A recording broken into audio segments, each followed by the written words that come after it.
Let's get you check as far as the heatwave conditions are concerned. A red alert warning has been sounded off by the Met Office for Rajasthan, Punjab, Haryana. Heatwave conditions are also prevailing in Delhi, which recorded the hottest day of the season at 45.4 degrees Celsius on Sunday. Now, what's making matters worse is that there is no respite in sight, and the temperature has crossed the 49-degree mark when it comes to Rajasthan. Government and private schools in Gurugram from the 8th up to the 8th class have now been asked to shut down till about the 31st of May because of severe heatwave conditions which are prevailing in various parts of the northwest plains, including the temperature which we mentioned has in fact crossed the 47-degree mark in 7 cities of Rajasthan. It's crossed 49 degrees when it comes to Falodi, 49.8 degrees Celsius to be precise. Now, how does one really take care of oneself during this ongoing heatwave situation? How can one protect oneself from becoming dehydrated? What are the do's and don'ts? To know more on that, we have Dr. Chandrakant Leheria, senior physician, joining us. We also have Dr. and Colonel S.K. Thakur, senior gastroenterologist, joining us as well. Dr. Thakur, over to you first. When we talk about this extreme heatwave condition which is prevailing this time around, it's even hotter than usual. We say that every summer feels even hotter, breaks the previous summer's record. Take us through the impact that heatwave has on the body, and how can one protect oneself from the ongoing heatwave? Well, I think, good afternoon, everyone. I think this is the appropriate topic, given the temperatures outside. Now, starting that in summers in general, and particularly in this summer where the temperatures are soaring very high, the main brunt is borne by the gastrointestinal tract.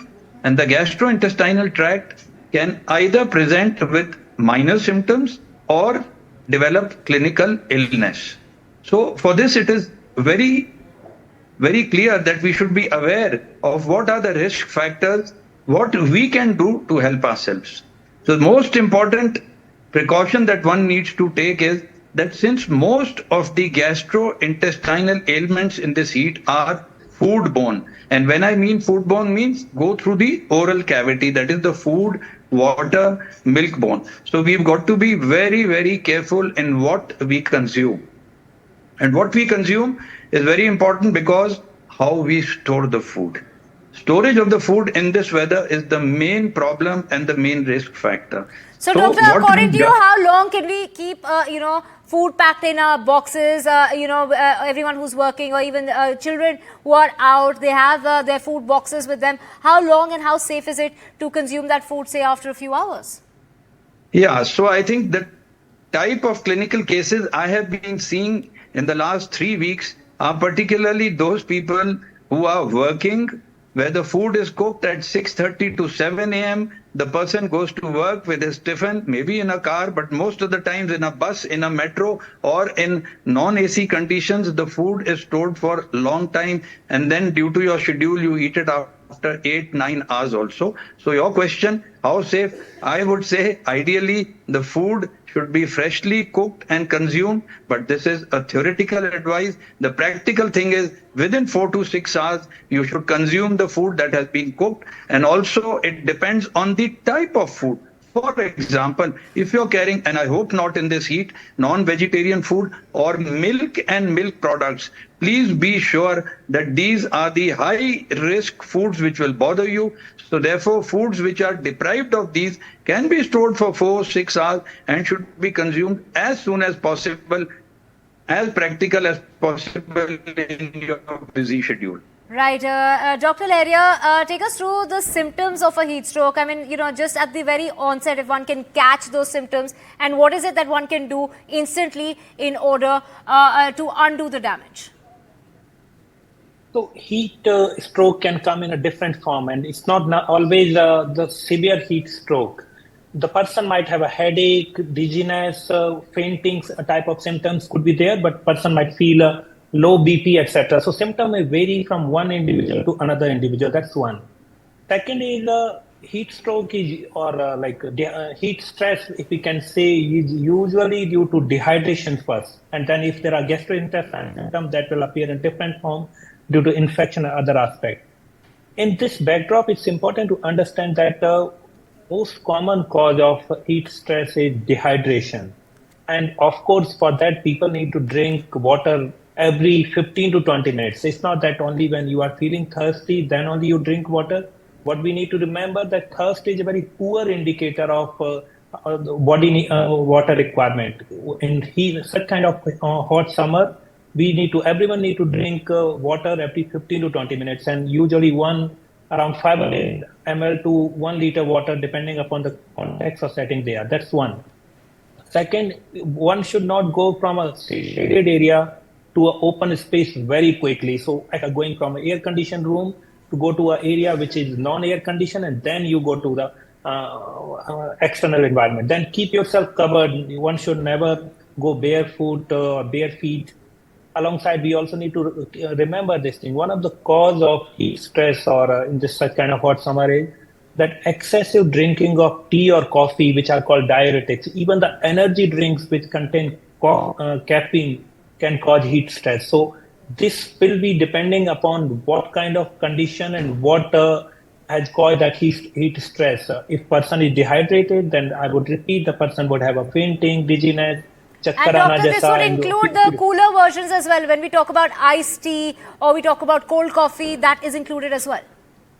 Of course, these are called diuretics, and the coffee, tea, or any energy drink, they contain caffeine. Even the tea contains caffeine.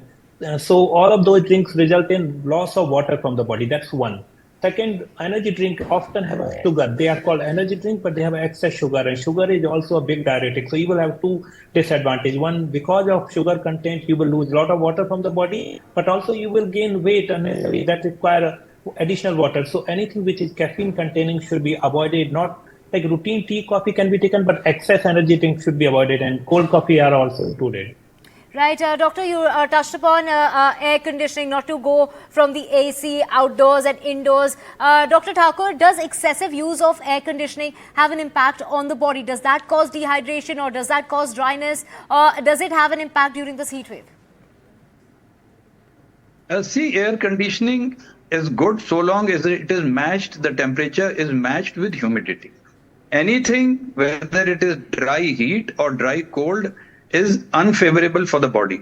And while we always advise our patients to keep themselves indoor and be in an air-conditioned environment, this is not most of the times possible, because every individual here, in the type of life we are leading and the type of patients that I am seeing, are on the roads, on the travel, or they are moving from one place to the other as a part not of a social or a recreation requirement, but as a part of the professional requirement. So we tell them to remain indoors, but definitely we tell them that when you are exposing yourself, make sure that you are well hydrated, and don't take, I am just commenting on the point made by the previous colleague of mine, that yes, when you take fluids, be sure you need only three things. You need a small amount of sugar, a fair amount of salt, and a good amount of water. That any drink, whether it is made by you in your house or sold commercially, is good enough. We don't need to invest and buy fancy market preparations which may be more harmful by causing you more urine output than actually beneficial. Right, doctor, if you could just, list very quickly some of the things that we need to avoid. I mean, we just heard tea, coffee is not good during the summer season, during this heat wave situation. What are the other things that one should avoid, and what are the other things that one should, certainly entail in our diet? So, I think what one should, right. Right, let me take this to Dr. Leria first, and then I'll come back to you, Dr. Thakur. Well, key thing is keep yourself hydrated is the main thing. Second thing is that people often think that they need excessive salt or sugar, which is not needed. If you are having a regular meal, you don't need additional salt and sugar, but having ORS with you is a good idea. Like if you feel dehydrated, there is a muscle pain, body ache, and it might be due to the salt imbalance in the body. So taking ORS once in a while is a good idea. Keep an umbrella with you whenever you are going in the sunny area, umbrella or a cloth, your head should be covered. But rest of things are all right. But one thing which I want to flash or highlight that for the people who actually are working in the open space or a construction worker, etc., it's the employer's responsibility to ensure that there is sufficient water supply available, potable or drinking water is available in the sufficient quantity, and also people are given space to in a shaded area. So I would say at individual level, we should take care. And third thing which I want to flag, that this, like any other illness, the even heat stress and hot summer is more cruel on children, on elderly, and people who have a comorbidity. Especially children may have a slightly different symptom, like they might be excessively irritable, decreased urine output, dry oral mucosa. So we need to pay attention to children. Final thing is that especially when we are going out, do not leave children or your pets in the car, etc., because they cannot complain, and this might be really absolutely something. Do not leave your children or your pets in a parked car. Dr. Thakur, take us through what are the essentials that we should be eating at this point in time. People, I'm hearing of a lot of people getting an upset stomach because perhaps of something they've even eaten which is cooked at home. So how is it that, what are the essentials that you would recommend? I think the most important thing is awareness. Once we know that the temperature outside is bad, once we know that we are going to be traveling a lot, then we know that it is basically the food which is fresh, cooked fresh and purchased fresh, because the storage conditions, even when you have a power failure or even the refrigerators are not able to cool to the adequate temperature because of the heat. So I think what one should take precautions, food which is sold cut and exposed outside is a big no. Non-vegetarian food, be sure that it is sourced safely and cooked more safely. Doctor, what about, my last question would be, what about salads? Is it safe? Salads is very safe, very healthy, very effective, provided you are cutting it and eating it under your own supervision rather than buying it in the market exposed and you don't know how fresh it is. So it is very good, very safe, very healthy with the due precautions that I have suggested. Right. Thank you so much, Dr. Thakur and Dr. Leria, for joining us on the broadcast and for highlighting the issues at hand, given the dreaded heatwave conditions that are prevailing in the northern part of the country.